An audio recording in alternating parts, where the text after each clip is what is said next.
doesn't mean you didn't say that. I think I said it wrong too. I did. 40,000 used, it's a 99, All right, we're back on not in 99. the record. And Jason, time here's.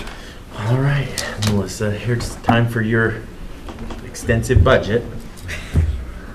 Fair enough. We really try to streamline this so that you only really have to come in and talk to us once about budget and any needs that you have. So if you want to just go ahead and introduce yourself for the record and then run through your budget really quick, all 4 lines, and then we'll see if we have any questions for you. Yes, absolutely. So I'm Melissa Hartman. I am the Bannock County Veteran Services Coordinator. All right, so my budget is pretty basic, right? 4 lines. There was some changes that I wanted to make to it though. And I'm sorry, I was busy and couldn't print and be prepared totally, so I'm gonna try to, and then when I printed and ran, it didn't print right, so whatever, it is what it is. I don't know if anybody has an extra copy of that section or not, but here's my notes, there we go. All right.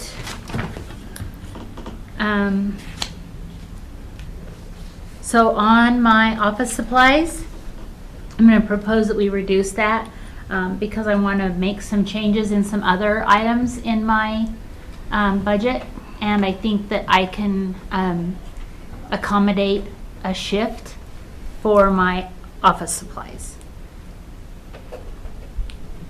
When it comes to my operating system, which is the computer system, the computer program that I use, and also the parking pass, we're going to include into that the internet fax service that we have been using. We've been going month to month right now just to see how it works.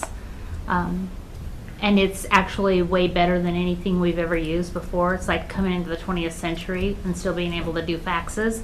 Medical records require us to fax, so we have to. So we're going to add into that a little bit. You're going to see an increase of $200 a year for that, and we'll purchase that on an annual basis on October 1 and shift from our monthly amounts. Then line item 43,200, repairs, maintenance, and repairs and maintenance. This is where our copy machine, scanner, and printer get serviced out of Valley Office Systems. We need to increase that because of the contract increase. Also, just to put a $50 buffer in there for some overages, because it makes me crazy. $50 is $50, and it makes me nuts. So I'm proposing to increase that to $850. The travel and the veterans, I still want to leave that at $2,000. We do have an annual service officer school to Boise. I do want Lillian to be able to go to that because she's still so new that I think it will help her interact with the other clerical staff and administrative staff at the OVA to help kind of understand how that process works and how it looks on the back end so that she can stay in tune with that. Just as a reminder, even though we have an upfront purchase in there, the state does reimburse part of our travel and per diem for that event. Education, 44,500. I want to leave that at $600.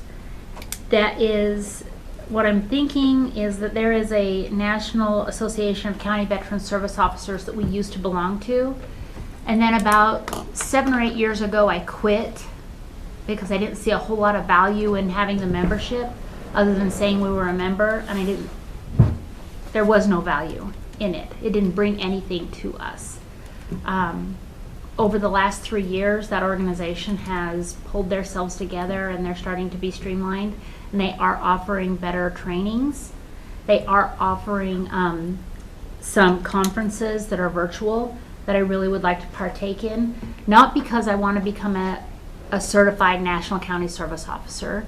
If we do that, the state's going to take issue with that, and while it's minimal for us to do it and we could pay for it and it would be a cool thing to do, it would add so much financial burden onto us long term. It would be ridiculous because then Boise, the state of Idaho, would require us to go and go to Boise once a month to do hearings. And that's just ridiculous. So, but I can go to the training for $450 and still get the knowledge and still use it for us. We're not getting good training out of the state of Idaho right now. I could train their people, they can't train me. I need to go somewhere else to get that because they can't even regurgitate stuff back out to us at this stage of the game. So I really, really need to keep that. Telephones. This is a weird part for where we're at right now. I am currently trying out a cell phone in our office. This is only my second day. It's an Android. I'm an iPhone girl. Give me a little bit of a swing to catch up to the difference. So I can't really give a really good report on where I want to go with this, but the goal is that over the next 30 is that my time? Time. You're done. That's my reminder. Sorry. Over the next 90 days between now and October 1, the idea is that we will decide how we'd like to go in the future with these phones. Right now we're using my Veterans Trust account to pay for the double up phone. The idea is that number one, I want to be less reliant on ISU. And if we can become less reliant on ISU, I think we'll be better. But the other part of that is when I go mobile, when I go to outreach, because we're doing so much more in the community now to meet veterans where they live, I can't call somebody without using my personal cell phone. And if my personal cell phone number gets out there too much more, I won't ever get a piece of quiet in my house at all, ever. Because my phone will just ring 24 hours a day. And I'm too nice to say no. And I know that about me. So I would like to have a cell phone so that I'll be able to call people and tell them, hey, I'm here, let's go do this, here's where I'm at. Or if I can't find their house, if I'm going to do somebody who's bedridden, and we are doing home visits when it's medically necessary, or visits to nursing homes. That's been something that we've brought out of COVID that we're keeping because it's been it's huge. Anyway, long story short, I want to try these cell phones. We're going to try them for 90 days. What that might look like is 2 cell phones for veteran services and no landlines through ISU. Or maybe one $20 landline through ISU and 2 cell phones, or one $20 landline through ISU and 1 cell phone. I don't know yet how that's going to look, but for sure we're getting rid of the $40. So the phone bill at ISU is 2 different bills. One's a $40 bill, one's a $20 bill. We're for sure getting rid of the $40 bill. It's just the only difference between the 40 and the 20 is the type of phone. So to send a fax, you'll need a landline, won't you? Or you don't? No, because it's Okay. internet. It's all Okay, done on the that's, I internet. just wanted to Yeah, I know. make sure that Yep, facts were that vital, that we're not I taking have something to away. have my big scanner because I have to be able to scan and upload it in a certain PDF file under a certain type of a size, and then I just email it right from. I can email it as soon as I buy the annual one.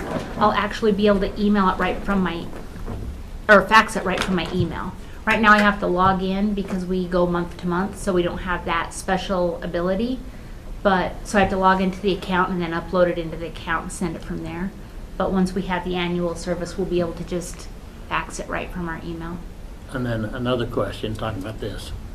You're going out like to McCammon and Downey and doing these trainings, meetings and stuff. Are you taking your computer and do you have a hotspot? That's the reason why I wanted to go in with the cell phone also, is because right now I use my own hotspot. Okay. And it doesn't bother me one tiny bit because I have unlimited, I use my hotspot. But in a succession planning, the next person you get might not have the ability to do that. And so this will just be a good practice to get it set in place so somebody knows how it works and it won't be a big change. When you're making these trips, the meetings are being held, you're going to McCammon and where else? I go to McCammon and Downey, and Downey. those trips are held at the library in both of those In both cities. places? Mm-hmm. And do they have internet access that you can use? They do, but I worry whether or not it's real secure and it's sketchy, you know. So Okay. Yeah, I would I would also encourage you to use your hotspot versus the public Wi-Fi on that, just for Yeah. exactly what you're At talking least, about. at least then I know my Wi-Fi is password protected on something that I don't know what it is. And I think it should be the county hotspot, not I your own agree. personal one. Yeah, I mean, Just, it's good County? practice to switch it over to that kind of That's out of a thing. hotspot. well, on your phone, you can get a hotspot, so your phone. Okay. Your Is phone the is the Just stop hotspot. talking so it looks like I'm picking Yeah. Well, and so, yeah, you can, Yeah. Okay. anyway. It's a pretty good deal. There are expensive hotspots that you can buy that are like, Yeah, but that's just an extra piece of equipment you have to haul around. exactly. The state of Idaho uses it because they have the Fed program on theirs, and the feds require them to use this special security-based hotspot. But if we use a phone that IT puts a global protect or, a special VPN on it, then it's technically just as secure as the other. And so if we use something that we trust, buy a hotspot off of our phone and it's password protected, and we shut it off as soon as we're done, so it's not something I travel around with our hotspot just wangling around the community, I do it literally when my laptop's open, when I don't have internet. So, a couple things. Number one, the new cell phone that you have, does it have a hotspot that you can use? It's Android, so it might be I difficult. don't know. And that was John's phone, right? Or was that?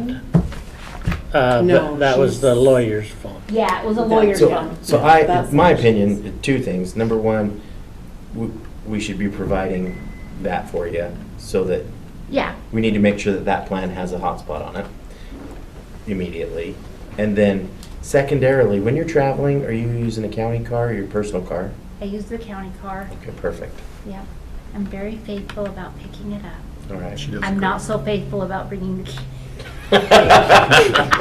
You do a great job of getting it, so. Yes, yes. Eventually, the key comes back, so. Part of me is like, look, just give me the key without the gas thing, and then if I, forget it, then at least you can gas it up.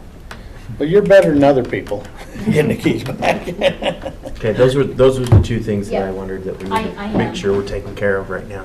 Yep, everything was good, and I honestly, at first, if I'm perfectly honest, when I first started doing the outreaches to Downey, I didn't know what those would look like, and McCammon. I didn't know that those would be worth our while, but I thought, well, I'm gonna give it a good try just to see what it's like, and